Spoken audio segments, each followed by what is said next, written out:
Hey guys, what's going on? My name's Alex, and we're in 2016. Happy New Year to you all. And of course, 2016 is the year of the Euros.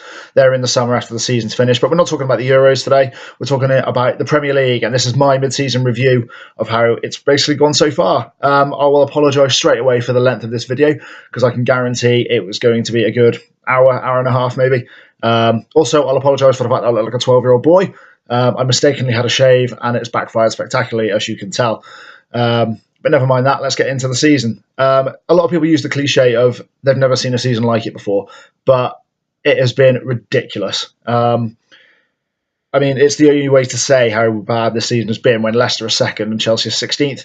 That's no disrespect to either team, but it's just been an absolutely mad season. People are beating everybody. Nobody can guess who's going to do what week in, week out because it changes so often.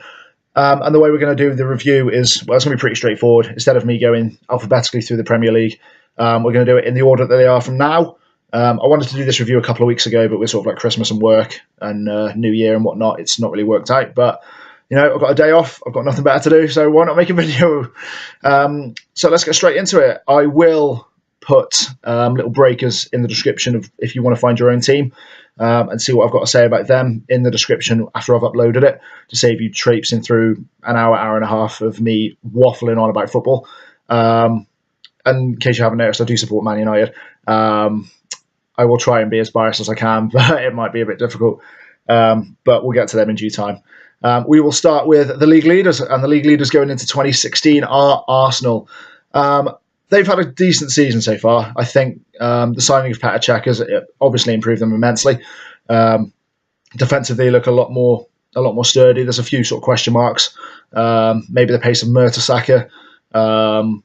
Bellerin's emergence has come on so well, but if he gets injured, is Debussy a good enough replacement?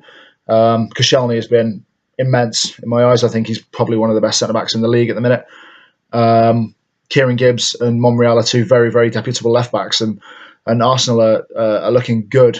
I mean, it's been a while since we could say about them. Arsenal looking good defensively and even in goal. I think remember John Terry and Mourinho at the start of the season saying Cech will win them 10 to 15 points, and that could well win them the league. And they're right. I mean, if you look at some of the games that they've already been involved in, I mean, look at last week for example. They scraped the 1-0 over Newcastle.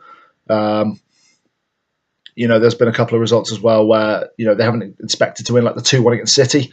Toure scored that absolute worldie about 5 minutes before the end. And Arsenal were really hanging on. And they've got a new set of defensive steel about them. And it's refreshing to see. The obvious problem is still defensive midfield. I think Coquelin has emerged from absolutely nowhere to be a vital part of Arsenal's midfield. He's obviously out now for, I think, 3-4 months, which is a huge blow for Arsenal. I would not be sort of happy if I was Arsene Wenger. I'd definitely go into the January transfer window and start looking for a defensive midfielder. Apparently, the rumours of they've signed someone from Basel. I can't remember his name off the top of my head. Who's apparently a defensive midfielder, but that's for £5 million. I'm led to believe. So that will obviously sort of replace Coquelin in the short term, but if he picks up a long-term injury, then is he capable enough of filling those shoes? Time will tell, obviously, but yeah, I mean, Arsenal, defensively have been a lot better going forward. I mean, you can only look at Alexis Sanchez, can't you? What a player he is. Had a bit of a slow start to the season. He didn't really have much of a summer off with obviously the Copa America and whatnot, and Arsenal gave him a couple of weeks to sort of recover, and it took longer for him to get back into his stride. But as you saw, as they beat United 3-0 at the Emirates earlier in the season, when it's his day, he's one of the best players in the league and one of the best attackers, and he will lead Arsenal to more trophies as he did last season with the FA Cup. Properly up front, Arsenal, I still do think need a world-class striker. Don't get me wrong, I really, really rate Giroud, and it annoys me when I see people knocking him because, you look at the goals he scored, and he's got Arsenal out of some big situations over the past sort of 12 to 18 months, I'd say. He scored home and away against City, against Bayern. He scored against City. He scored against, United last season. He's probably scored against Liverpool. He's a really, really good striker. Yeah, he has his off days, but what striker doesn't? Look at Rooney this season. Where has he been this season? Is Walcott a deputable replacement? Probably not. He says his favourite sort of position is up front, and that's where he wants to play. But when he plays, I've not really seen any argument as to why he should knock Giroud off that perch.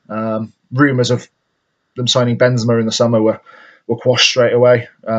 They seem to be linked with Benzema sort of every summer. I don't quite know why. It's strange. I can't see Karim Benzema leaving Real Madrid, to be perfectly honest. Especially now with, if you weren't aware yesterday, Rafa Benitez was sacked as Real Madrid manager with Zinedine Zidane replacing him. That's an interesting one. I don't see really why Benitez has been sacked. He lost five of the first 25 games. It's not that bad.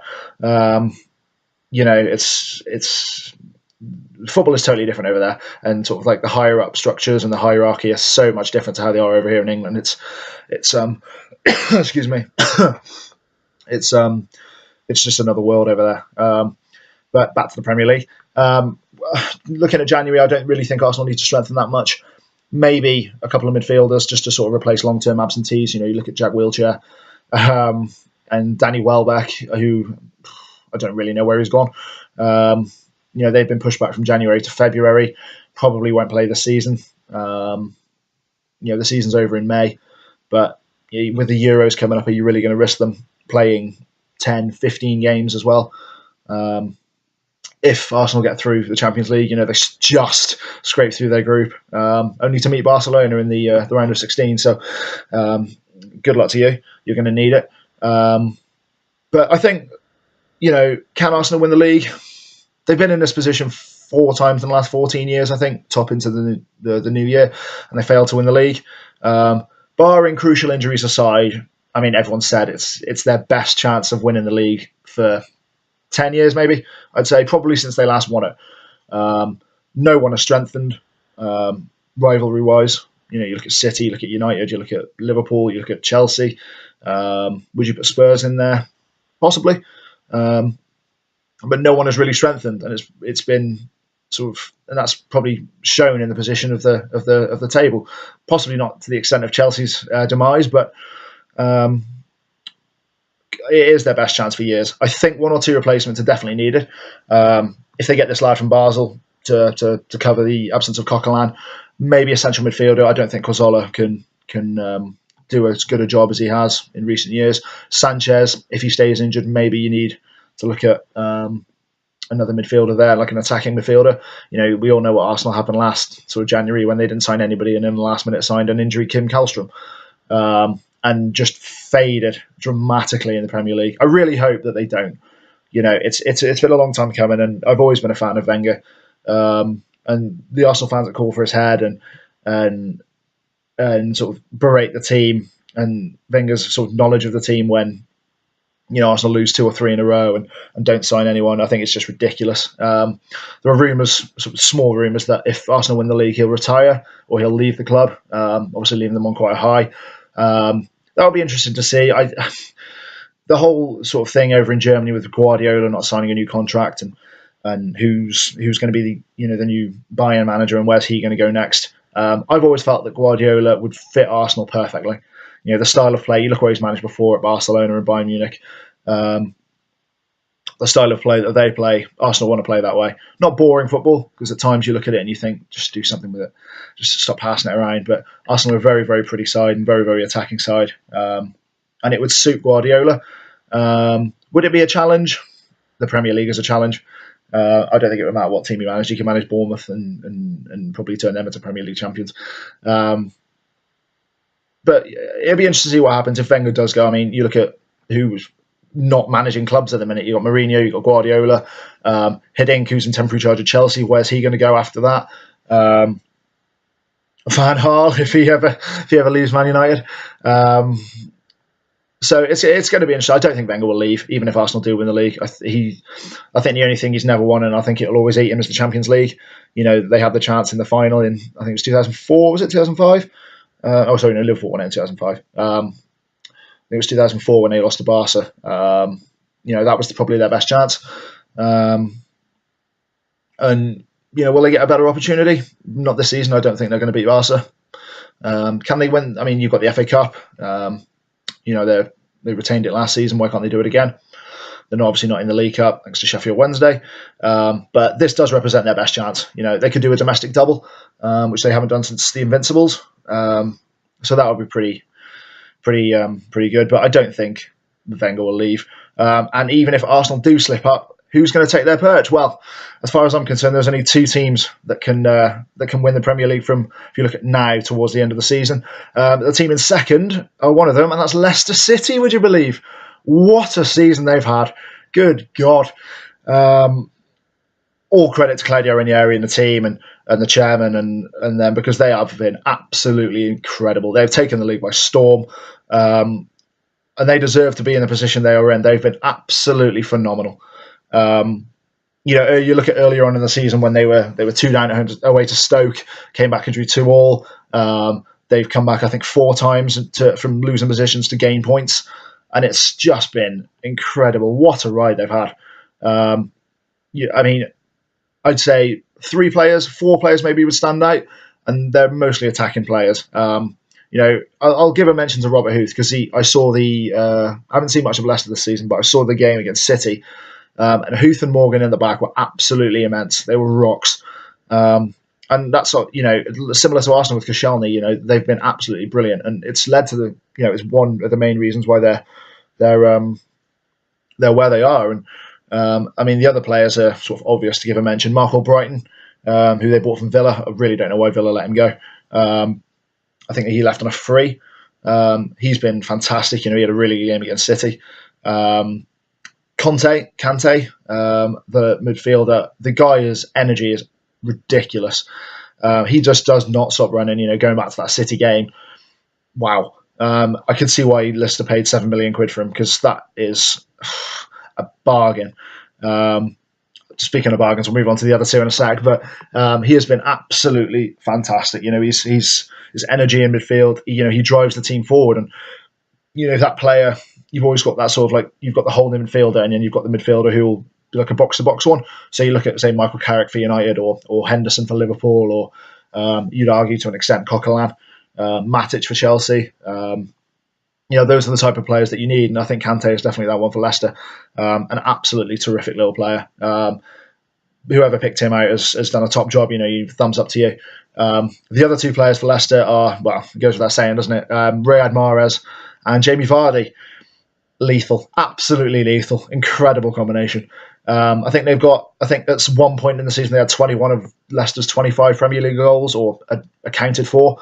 That's just a ridiculous stat, Mahrez was 650 grand from, was it Le Havre in France? It was a French club. It was either Lens or Le Havre or someone like that. Vardy was £1 million for Fleetwood Town, and he's probably going to be the first name down on the team sheet for the Euros. I'd definitely take him. What a player he's been. Magnificent little footballer. He's brought energy. He's a league top scorer with 15. Okay, he's not scored in sort of 2 or 3 weeks, but for £1 million, he only got 5 goals last season. He's tripled that already, and he's probably been one of the players of the season. Going back to Arsenal, I didn't mention it, sorry, but I think their player of the season has been Ozil. I think if you look at the team of the year so far, you'd probably have Ozil and Vardy, Mahrez as the first 3 names down on the list, rightly so, because they've been absolutely terrific. Ozil's the league's leading assist and will more than likely break Thierry Henry's Premier League record. I think it was 21 assists. Ozil, I think, is on 17, and you've got half the season left, and the Union needs 4 to break the record. So, he's had a wonderful season. But sorry, going back to Leicester with Vardy and Mahrez, they've been fantastic, absolutely terrific. Considering they cost less than £2 million for the pair combined, there's talks of them going for 50, 55, £60 million plus in January. Mahrez has already come out and said there's no point in him leaving. It's easy enough to say as a professional footballer nowadays, but when the money comes in, can the clubs sort of refuse sort of money, things like that? The last I heard was United were going to put a £29 million bid in for him. You talk about money in football and how football's all about money nowadays, and that really sums it up. You can't expect to make a £28.5 million profit on a player after 1.5 seasons at Leicester. A lot of people didn't really see much of him last season, and this season he's He's just been absolutely tremendous. The goal he scored against Chelsea sums him up. He's a bag of tricks. He's got a great finish on him. And then Jamie Vardy as well. You look at him, all he's about pace, power, chat shit, get banged. And he deserves. He's broken Premier League records. He broke Van Nistelrooy's record for the most goals scored in a consecutive game. And then, so you've got people who are coming up like Ighalo for Watford, who's on, I think, 7 now. And Lukaku as well, who's on, is it 8 or 9 in a row? And, it just goes to show you don't have to pay over the odds for a player just for them to be successful.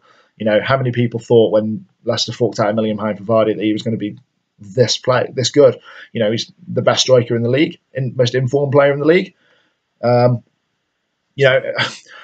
had sort of conversation with my friends about how good actually is Jamie Vardy. Is he in just a great run of form, or is it the league that poor that so anybody could be top scorer of it? Probably a bit of both. I do think, considering the position of some of the teams in the table, it is a poor league. Is it highly competitive? Absolutely.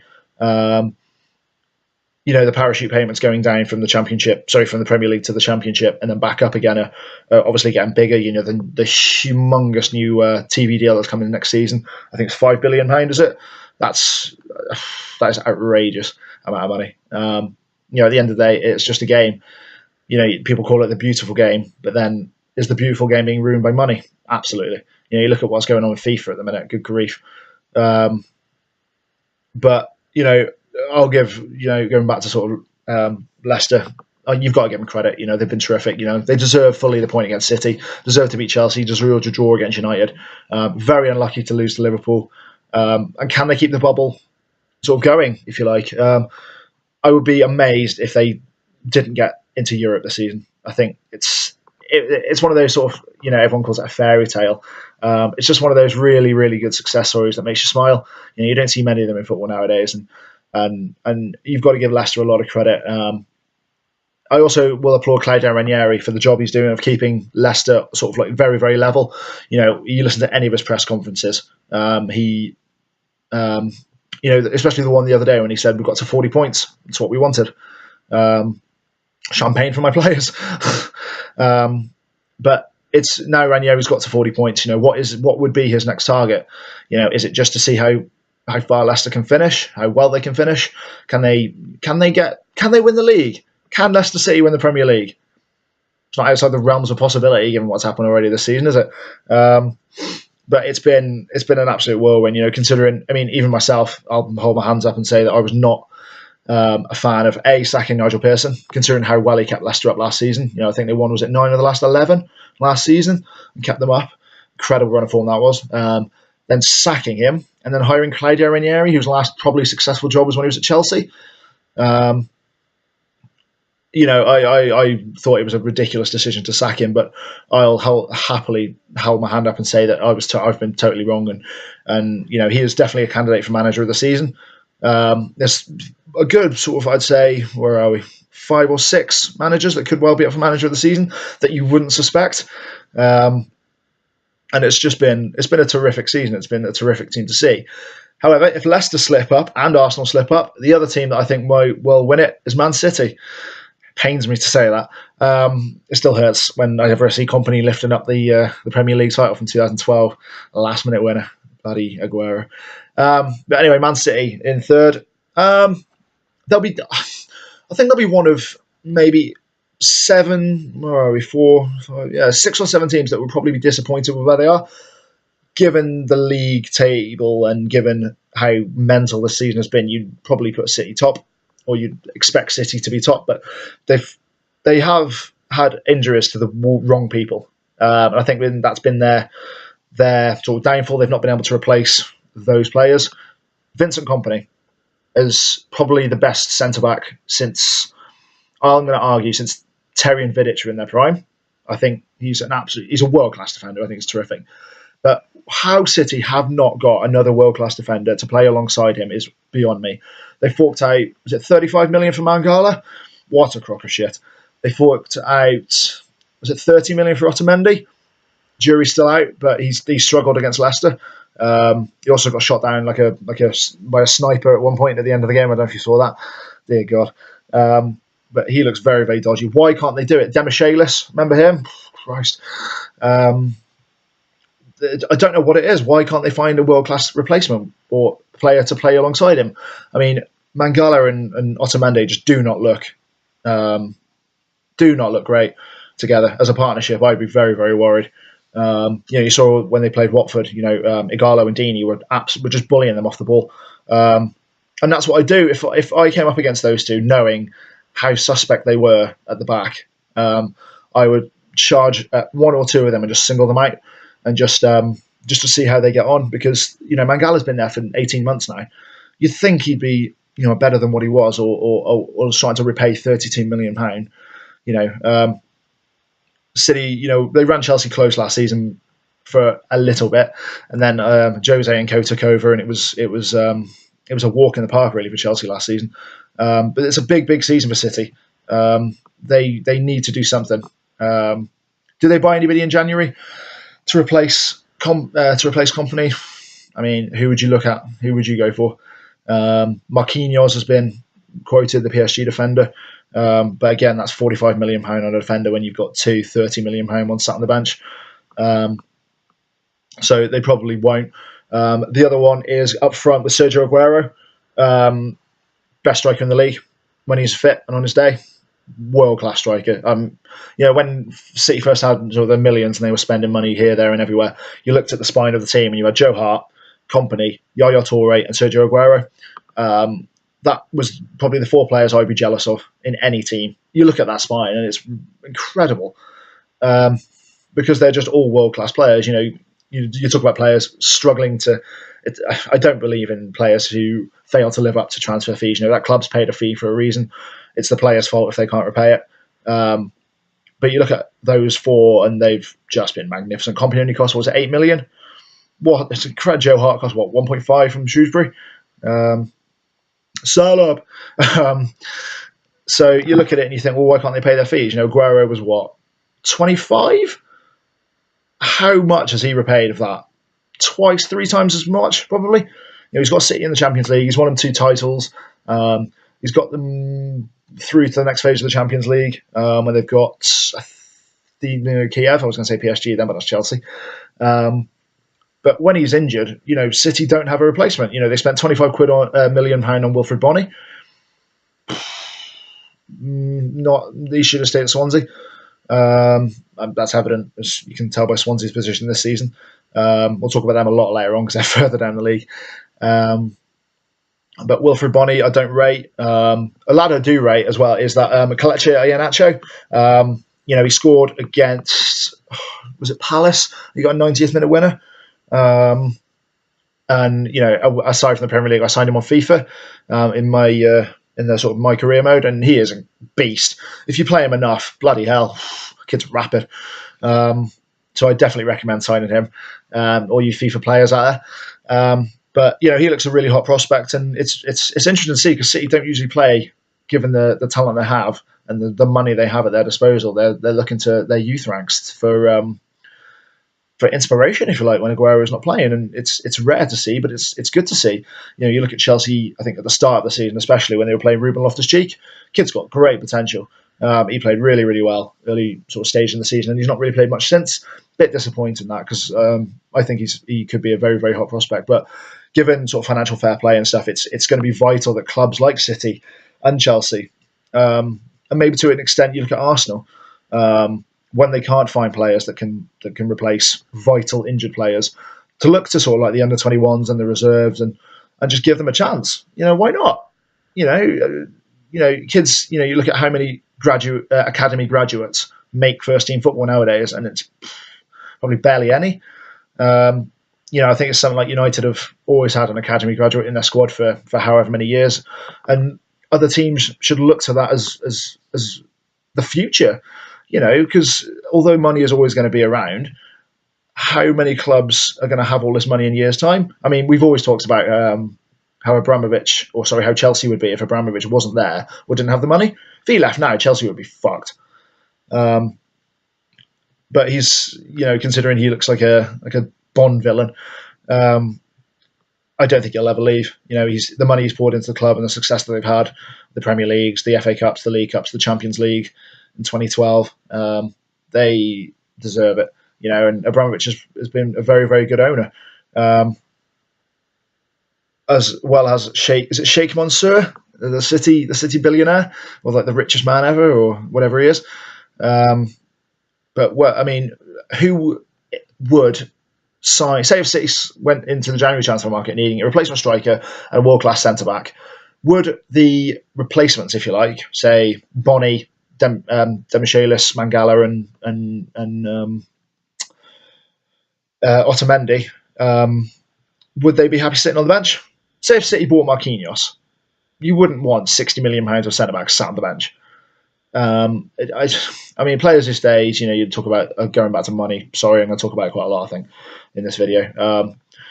But if I was earning £200,000 a week, but I loved playing football, would I be happy sat on the bench if someone paid 30 million quid for me 7 months ago?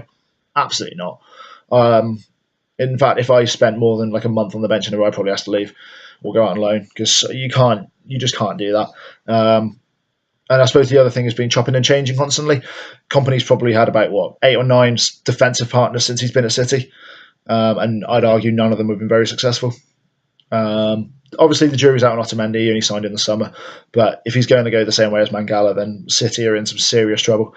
But it's difficult for Pellegrini. There's constant talk. Now Guardiola has said he's left behind. There's constant talk of him losing his job if City don't win the league, if they don't win the Champions League, if they don't win next week. There's constant talk of him going. And I feel sorry for the bloke, because he's not a bad manager. He came from Malaga, and he has done a good job at City. He's won them a league. They got blown away by Chelsea last season, but who didn't? He's got them through to the last 16 of the Champions League. What more do you need to do as City manager? We talk about the owner spending the money and being happy to do it, but when there's no success on the pitch, I couldn't spend as much money as I had and not be happy with what I'd been given back, unless it came with like the Premier League every other year or year in, year out, and the Champions League, like further up in the stages. City are gash in the Champions League. Absolutely horrible. They did well to get out of the group. They'll probably beat Kiev and then run into Barca or Madrid and just get blitzed. It'll be interesting to see how far City can go in Europe this season. But will Pellegrini keep his job? Probably not. And I'll bet anybody a fiver that Guardiola will go to City. They'll throw money, no matter who else will go after him, Arsenal, Chelsea, United, whoever. Anyone, no one has the money that City have. And Monsieur can throw however much money he wants to at the face of Guardiola, and I bet you he'll go like that. But what will happen to City for the rest of the season? They've been solid, but unspectacular. They need Aguero to stay fit. Desperately need Aguero to stay fit. And they desperately need a centre-back that can emulate Kompany, or Kompany can feel like he doesn't have to do a two-man job at the back. It's going to be a long, long haul for City, and I think it's going to be a tight league. I'll give my opinion on who I think will win it at the end of the season. At the end of the review, sorry. End of the season. This review is going to probably last till the end of the season if I keep making mistakes like that. Who I think will win the league, and who I think will go down. I think it's not really going to be much of a secret who's going to go down the way things are going, but City will run close, definitely. So the next sort of, I'll argue, 2 teams could challenge for the league, but probably won't. And they are, firstly, in 4th, Tottenham. Spurs have had a really good season. So far, they've been very, very good. The emergence of Dele Alli and Ryan Mason have been absolutely terrific. Dele Alli is a terrific player. Give him 2 years, and I bet you he'll be anchoring the England midfield. A lot of people, when they played, I think it was Spain in a friendly, when he got called up for that, a lot of people were, and France, sorry, when he got called up, a lot of people were like, well, he's only 20. Well, how can you call up a kid for a couple of games against the world champions and France? But he scored the goal he scored against France, an absolute peach. And he's been absolutely tremendous. Mason as well, when he's come into the Spurs side, has done a really, really good job. It's another thing of Spurs. I know they bought Dele Alli from MK Dons, but with Mason going to the so the under-21s and the graduates, and putting youth into the first team to get them football experience, and it's worked out really, really well for them. Harry Kane has started to bang him back in.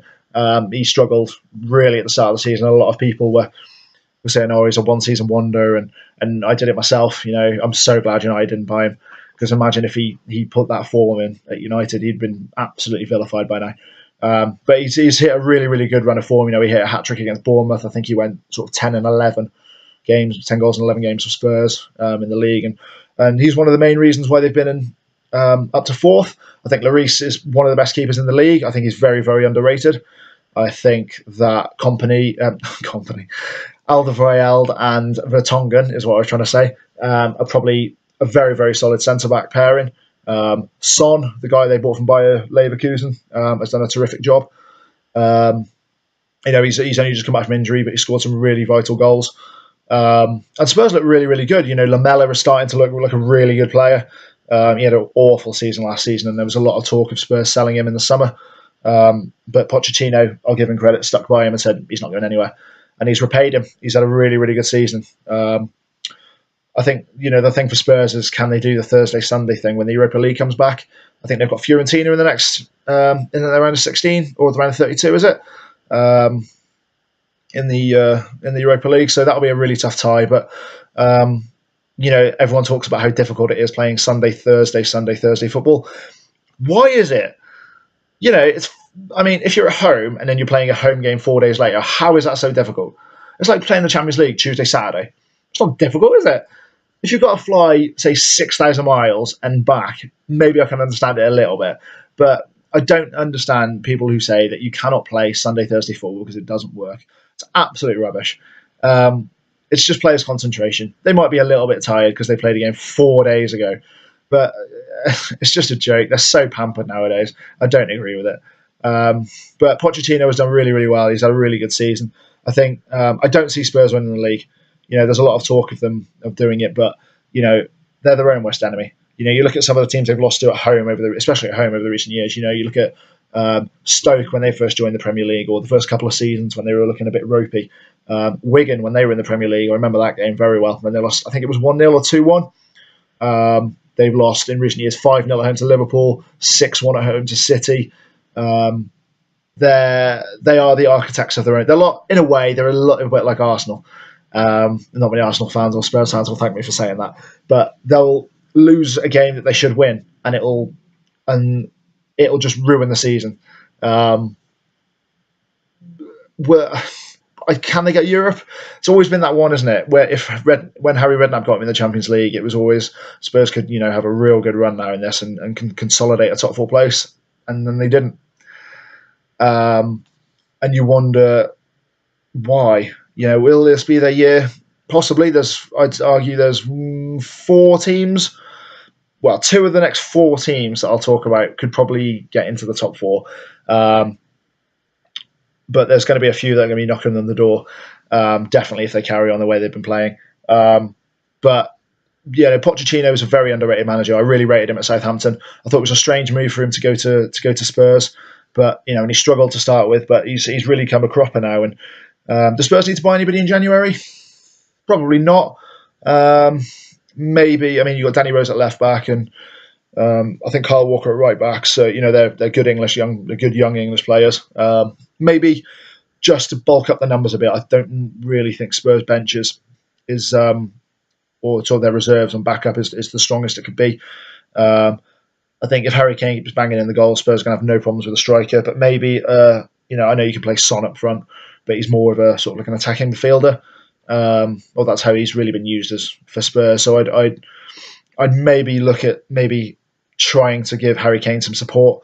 But Eriksen's not had a great season, but he's still got he's still a wonderful player. You look at the amount of sort of late goals Spurs scored earlier on in the season and how vital he was towards them. I think if he comes back and starts playing like he has been, and we know he can, like he did last season, then Spurs will be really well placed to get a top 4 place. I don't think they're going to win the league just because they can have 1 or 2 very, very dodgy results, and it will ruin their chances. But again, they're a lot like Leicester. They're very manager-wise with Pochettino keeping their feet on the ground, not getting too ahead of themselves. I know when he had a press conference a couple of weeks ago, he said, well, why can't we win the league? We've got just as good a chance as anyone. And he is right, but I just don't think they're capable of doing it. You look at the implosions they've had over the last 4 years trying to get into the top four, and every season they've just failed because Arsenal have got there in front of them, or Liverpool have done it, or another team has done it, and it's been disappointing. There's the money they've spent, the money Daniel Levy spent, on players like Lamela and like Son and like Dele Alli, and they spent 15 million on Alderweireld, and they've just not got to anywhere. And they've been unlucky, yes. Will they get top four this season? No. I just don't think they will. I think there's going to be just a 3 or 4 game stint where Spurs will not win, and there'll be teams they should beat. I'll say it'll be Norwich, Swansea, and like Villa or someone like that, and they just won't win either of them, and it'll just affect them a little bit, and squeaky bum time, as Fergie used to call it. Their arseholes will start twitching, and I think it will just affect them. Mentally, are they capable of doing it? That's what I'm talking about. It's no, I don't think they will. The other team that could challenge for the top four, and I will try and keep my opinions to myself and my bias to one side for the minute, is Man United.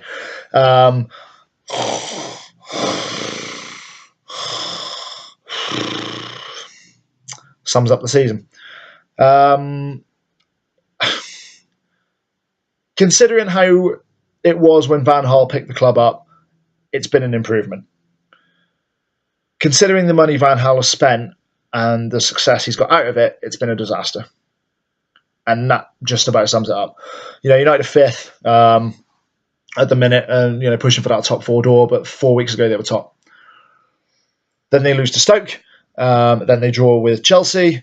They luckily beat Swansea at the weekend, thanks to a very rare goal from Wayne Rooney. But it has just not been good.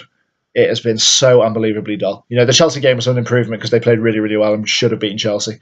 Martial was unlucky to hit the post, Mata at the bar, Herrera should have scored. It was just sort of unlucky finishing and great goalkeeping if you go back and look at the game.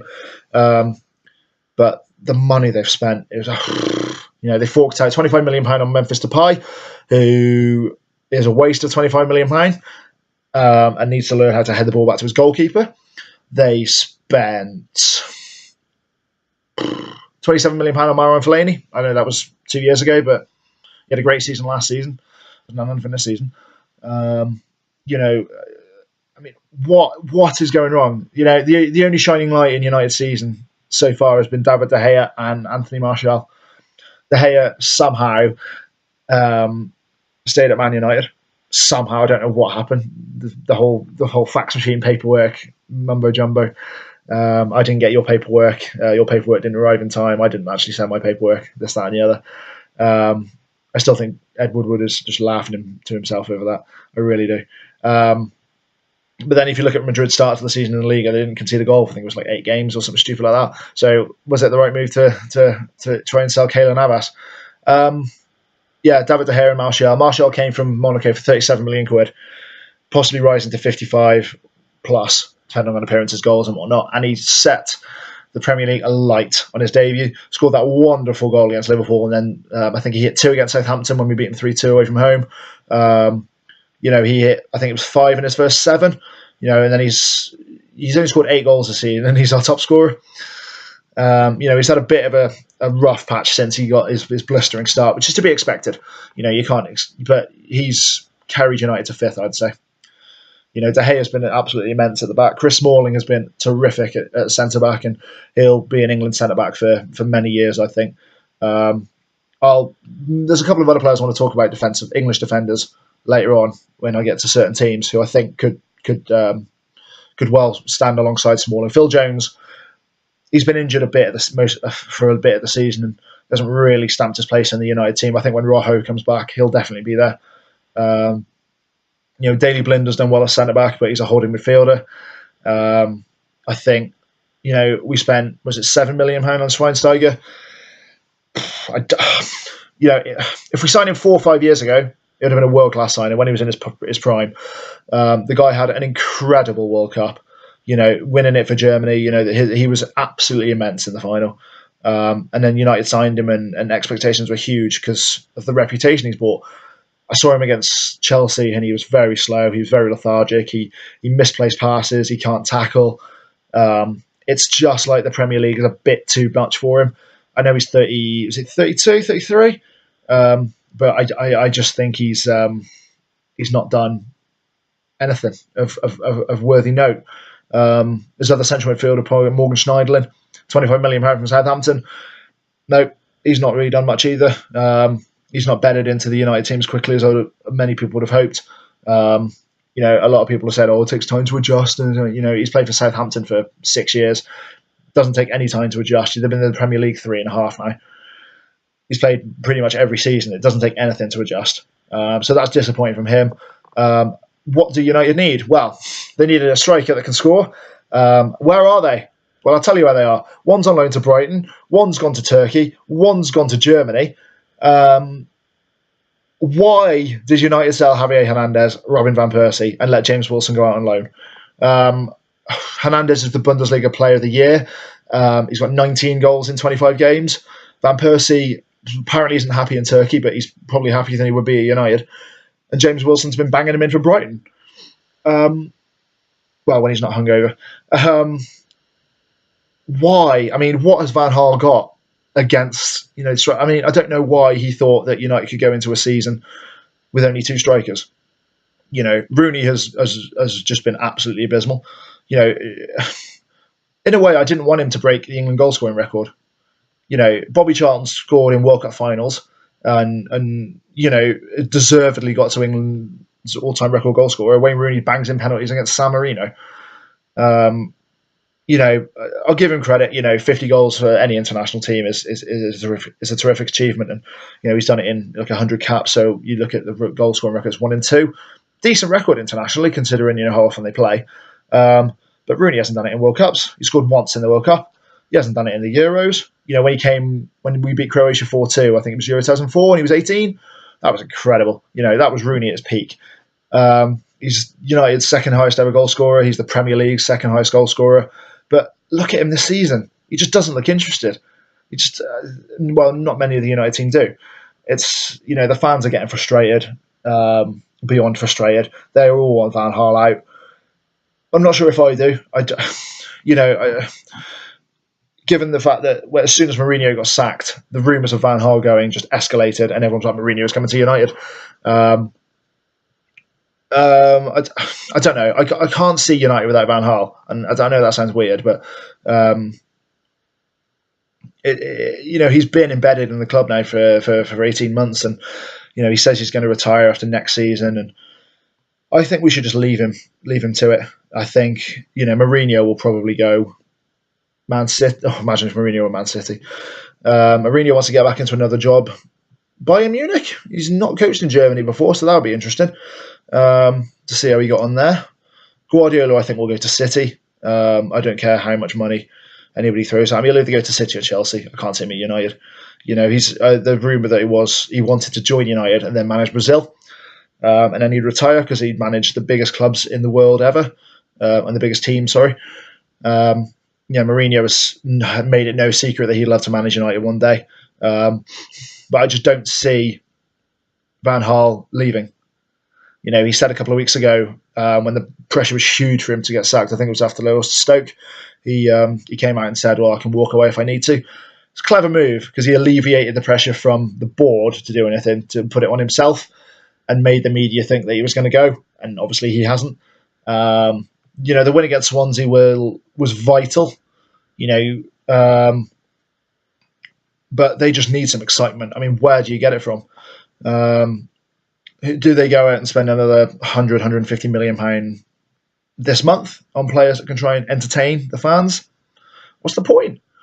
What is the point? The rumour of Felipe Anderson from Lazio is going to be United's first signing. I think he's an attacking midfielder. They don't need one. Januzaj supposedly is coming back on loan from Dortmund, which will probably be all right because United's left wing is not great. I wouldn't even put Rooney in the team at the minute. I know he scored against Swansea, and it's his third goal of the season or whatever. But I just wouldn't have him anywhere near the team. I'd have Martial up front. I'd have Mata behind him. I'd have Januzaj on the wing, and then Valencia on the right. I wouldn't put Martial on the wing. I wouldn't put Depay even on the team. It's really, really bad. And come sort of February time when the Europa League kicks back in, United have got I can't remember what the team are called. They're a Danish team, but is how seriously are United going to take the Europa League? It will be stupid if United don't get in the top four but win the Europa League, and it'll be typical United, and that's how the season will probably pan out. But it's been so disappointing to see. It's lethargic football. Nobody wants to see it. Getting knocked out of the League Cup by MK Dons last season sort of summed it up. Just embarrassing, to be honest. You pay. And you feel sorry for the fans, like the season ticket holders and people like that. You're paying £60 to go and sit there and fall asleep. It's just horrendous. United need a midfielder that has got box to box energy. Sadio Mane from Southampton's been quoted. I think he got left out of the Southampton squad on Saturday because he was late for training or something. But he'll be £25 million that United just don't need to spend. And they need someone who can bang in some goals. Martial can do it, but you don't want to play him on the wing. Just stick him up front where he's supposed to be. And that's really all I'm going to say about United, because I could go on for ages about it. It has been disappointing. I mean, Van Gaal will be happy with 5th, but United fans will not be happy unless they win that league. Can they win it? No, not a chance. I know you look at the league, and I think they're only 7, 8 points off the league. 7 points off the league. 9 off the league. Off Arsenal. But when you look at the games that are coming up, and the festive period's over, which is a shame because I love festive football.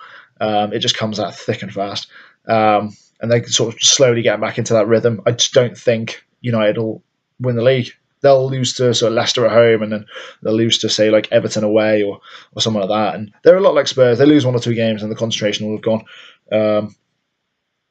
But they'll get top 4. I don't have any doubts about that. And if they don't, Van Gaal will go. And that's all I'm going to say about that. So we'll move on to the next team. And the next team who are challenging for the top 4, well, the next 2 is quite unbelievable, to be honest, is West Ham United. What a season they've had. Great season they've had. Slaven Bilic has come in this season and done an absolutely tremendous job. Their away form is absolutely incredible. They went to Man City and won. They went to Arsenal and won on the opening day of the season.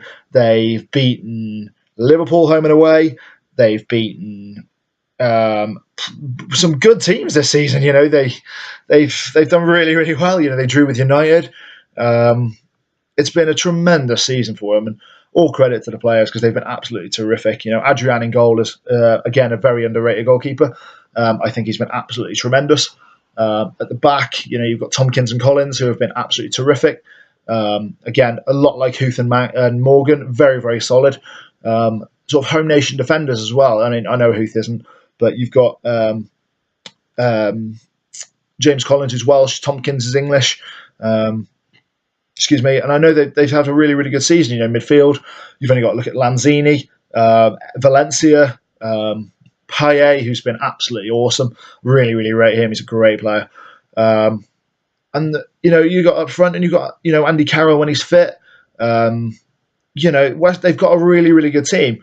I saw the game against Liverpool at the weekend, and they were absolutely superb. In midfield, they were brilliant. On the bench, it looked, the bench, whenever they brought subs on, they were really, really good. And they've had a really, really solid season. There's been 1 or 2 results where you look at and you think, well, they probably should have won that, but they haven't come away with anything. And results in the last couple of weeks have been a bit shaky. But then they beat Liverpool at home, and it was a terrific performance. I can't see them getting top 4, and I just can't see them getting into Europe. I know they're moving into the Olympic Stadium next season in London, where the Olympics were a couple of years ago, but I just can't see them starting in the new stadium in Europe. I know with, obviously, like I said earlier, the TV deal and the money and whatnot, and there will be sort of more opportunities for not smaller clubs, but clubs that compete but don't really get anywhere. if that's probably a bit more disrespectful than I want it to sound, but I think West Ham in maybe 4 or 5 years could well challenge for Europe. I just think they're short by that much. I was listening to David Gold on Radio 5 on Saturday morning when I was going to Chesterfield, and he said that this is what they've been competing for 6 years. They know they can get into Europe, and they just need a final push. Do they need to sign anybody in January? I think a striker. I think just to support Andy Carroll, because he's not going to be fit constantly. I think Payet and Lanzini have struggled with injuries in the last sort of month or so maybe they can dig out another gem from somewhere, just to sort of keep the squad fresh, just to bolster numbers more than anything else, and maybe another sort of wing back, a right or left back. Jenkinson's on loan from Arsenal for another season, but not replicating what he did last season. And maybe a midfielder to sort of like Mark Noble and Kevin Nolan, getting a little bit sort of tiresome now. The midfielders, they just need a bit more energy putting up into the team, and I think it's the squad will do really well. Top 10 finish, out of doubt, unless they have a massive collapse from now till the end of the season, but I can't see it happening. Slaven Bilic has done a terrific job. You saw what he did with Croatia when he was manager there. He was a really, really top manager. He constantly got them into the Euros, maybe not so in the World Cups and whatnot, but they're a very, very good team. Everyone remembers what they did with England and the Wally and the Brolly with McLaren and whatnot. I really rate him as a manager. He's very confident when he speaks. He's very assured. He knows what he wants, and the players listen to him. And that's what more do you want from a manager? He's confident. He's young. He's got the talent. He's got the ability. He knows the team. I think he'll do really, really well for West Ham. I'd put them in the top 8, given the season. If the season finished now, I'd say, they finished 6th, so that's a terrific achievement itself. If the season, say, finished in a month, so this time in February, I would put West Ham in the top 8. In fact, I'd probably keep the top 8 as it is. Maybe 1 or 2 at the top would change. But it's been, West Ham have had a really, really solid season. And along with the next team I'm going to talk about, which is Crystal Palace, Slaven Bilic could well be up for manager of the season if West Ham continue the way they're going. But speaking of manager of the seasons, we move on to Crystal Palace and we move on to Alan Pardew. What is going on at Crystal Palace? Absolutely unbelievable. When he came in at the start of the start of last year, 2015, Palace were absolutely dire straits. They were in the bottom 3, which they've been in, I think, most of the season. They were struggling for goals, they were struggling for forms, they were struggling for points. Alan Pardew comes in, and everything just goes, and it just gets raised to another level. They've been absolutely awesome. He's collected more points, I think, than anybody else in a calendar year. I think, barring Arsenal, I think it is. Towards the end of last season, they collected more points than anybody else in the last, I think, 3 months it was. Crystal Palace, what a team they've got at the minute. It summed it up when Johan Cabaye was touted to go to Arsenal in the summer because he was going to leave PSG and he went to Palace instead for 10 million quid. That's a bargain. Newcastle sold him for 22. They must be kicking themselves. Terrific team. The question marks over Palace, they will sort of falter. They're a really, really solid team at home. I think I talked about England defenders when I spoke about Chris Smalling, when I was talking about United. Scott Dann will definitely be up there. He's had an incredible season. I think, given if Palace carry on the rest of the season, you're probably going to call me ridiculous if you watch this, but I'll put Scott Dann as one of the, I don't know if it's like 32 or 25 or whatever, man squad to go to the Euros. Why not? If Roy Hodgson is watching any of these games or even watching this video, come on, Roy, I know you're watching. Scott Dann. If Palace continue and finish in the top 10 this season, Scott Dann should go to the Euros. He's had a wonderful season. He's been absolutely terrific. Zaha's refound his form on the wing after his disastrous time at United. He had a bit of a rocky start, but he's come on leaps and bounds. Balassi is just a really, really good player, full of tricks and whatnot. The only problem for Palace is their front line. It's horrific. Patrick Bamford, who was on loan from Chelsea, has left because he's fed up of sitting on the bench. I went down to the League Cup game at Selhurst Park when they beat Shrewsbury 4-1. And he came on and did nothing. I think he came on or he started. I can't quite remember, but he did nothing. Didn't score, didn't really set much up. Dwight Gale came from Peterborough for £6 million. Don't rate him in the slightest either. He's not a Premier League striker. He scored a few last season when Pardew first came in and whatnot. And he scored a few, and he's just not replicated any of that this season. Marwan Shamak has just been an absolute disaster. He's never acclimatised to Premier League when he was at Arsenal, when they signed him from Bordeaux. He's never been a Premier League striker in my eyes. He's absolutely wank. Palace need a Premier League striker that can bang in some goals and keep them where they are, or in the roundabouts where they are. If they finish in the top 11, I think Pardew will be immensely pleased. And I think he deserves Manager of the Year because I think he's been absolutely terrific. There's 3 managers who I'd put at the minute for Manager of the Year. But, Kabai's been brilliant. Dan at the back's been tremendous. They've got a great goalkeeper in Hennessy. Palace could well, surprise everybody and somehow get into Europe. I think there's 6 or 7 teams that know that aren't going to win the Premier League and could focus on a cup. So you look at Palace and they can focus on the FA Cup. I think teams like Stoke, Everton, Southampton can also do things like that. We'll talk about those two later on. Good grief. Just noticed I've been talking for nearly an hour and we've only been through 7 teams. I'll pick the pace up, guys, don't worry.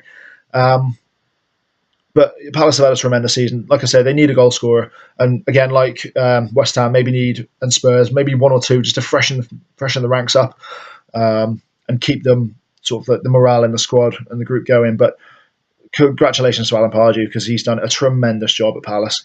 He and Tony Pulis have been absolutely terrific managers since they've come into their new clubs. And it's a testament to the chairman that they know the managers that can do good jobs at clubs like that. You look at Palace. Pulis, when he was at Palace, bloody hell, it's a mouthful. He did a good job there, but couldn't quite sort of keep it up. And when he was at Stoke, he got them into Europe, and they did a tremendous job. So there's good managers and there's managers that fit clubs, and you can just tell that Pardew fits Palace perfectly. That could be a newspaper headline. I could be a newspaper writer. But yeah, speaking of managers that fit to clubs, the managers that don't, we move on towards Liverpool. Liverpool in 8th. It's been, I wouldn't really use the word disastrous because it hasn't been, but Liverpool will be disappointed, that's the word I was thinking of, with where they are, given the table. Rodgers was Brendan Rodgers at the start of the season. They lost 3-0 at home to West Ham. They've had some awful results at the start of the season and sacked him. 3 weeks after Brendan Rodgers gets sacked, Jurgen Klopp comes in.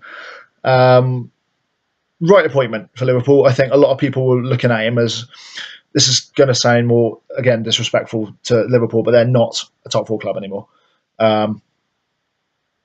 Rodgers ran them close in the first season when Suarez and Sterling and Sturridge were banging in goals left, right and centre, but since then, decline, downhill. No more top 4 for Liverpool. I think Klopp will eventually get them back in there, but I just can't see it this season. There's too many long-term injuries. Daniel Sturridge is made out of paper. I think he's got the same illness as Jack Wilshere at Arsenal. And Liverpool need him to bang in the goals. They sold Sterling for 49 million quid to City, he's not done too badly, but Liverpool fans know what they think of Sterling. But it's been, I think, a lot tougher for Jurgen Klopp than he thought it would be. They lost 2-1 at home to Palace earlier on in the season. It's been strange because they've thrashed City at the Etihad. They beat Chelsea 3-1. They beat City 4-1. They beat Southampton 6-1 in the Capital One Cup. So they've had some really, really big results and some really, really good results. But again, they lost 2-1 at home. No disrespect to Palace, but they lost 2-1 at home to Palace. Teams like Liverpool shouldn't be losing at home to Palace. They have 1 or 2 results which are just, you just look at it and you think, what? How? Why? And it's they used to be sort of similar to Arsenal where they'd boss the game, have about 45 shots on goal and not score. And I really hope that isn't the case. Klopp's given a lot of youth a chance. He's brought that Origi back. He banged in a hat-trick against Southampton and scored a couple more. And they're they're going places, but not this season. I think Klopp knows. He got, when he was at Dortmund, he got the best out of players he barely paid anything for or came out through the ranks. I think that's what he'll do at Liverpool. I think you know it's going to take a lot longer than what he pictured, and I think he realises that.